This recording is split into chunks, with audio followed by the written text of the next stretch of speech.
Ever feel like your money's doing the Macarena, a chaotic dance with no clear direction? You're not alone. Millions struggle to manage their finances, and that's where budgeting apps come in. But with so many options, choosing the right one can be overwhelming. Today, we enter the ring with two heavyweights, YNAB, You Need a Budget, and Mint. But before we throw down, let's address the elephant in the room. Are you even budgeting? Think about it. How much do you spend on groceries each month? Eating out? That fancy streaming service you barely use? If the answer's a fuzzy yeah, then budgeting is your new best friend. It empowers you to take control, understand your spending habits, and ultimately reach your financial goals. Okay, gloves on.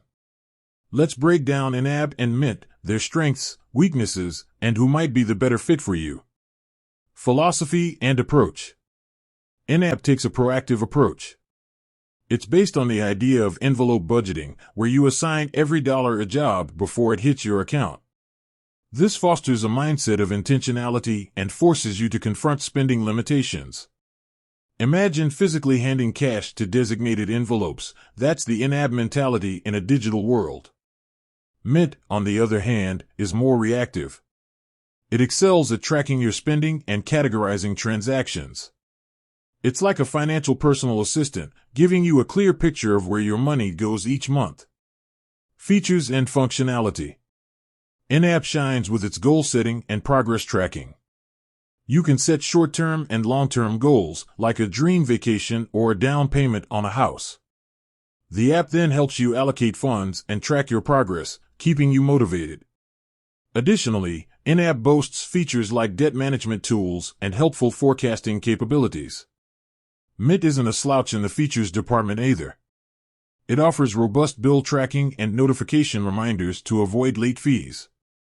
You can also set up budgets within Mint, but they're more like spending guidelines than YNAB's strict allocations. Additionally, Mint integrates with various financial institutions for a comprehensive view of your finances. User interface and learning curve.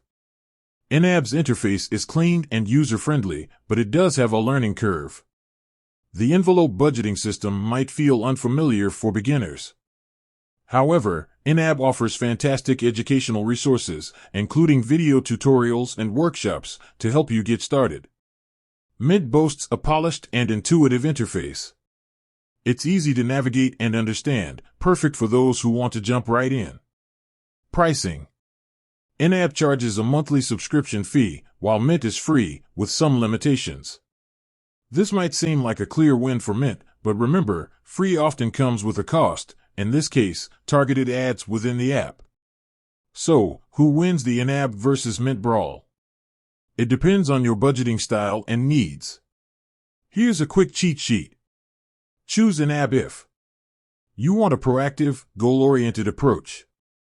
You struggle with impulse spending. You're willing to invest in your financial education. Choose Mint if you're a budgeting beginner. You prioritize ease of use and a quick setup. You don't mind occasional targeted ads. Remember, the best budgeting app is the one you'll actually use. Take advantage of free trials offered by both YNAB and Mint to see which resonates with you. With that said, thanks for watching, and until next time, happy budgeting.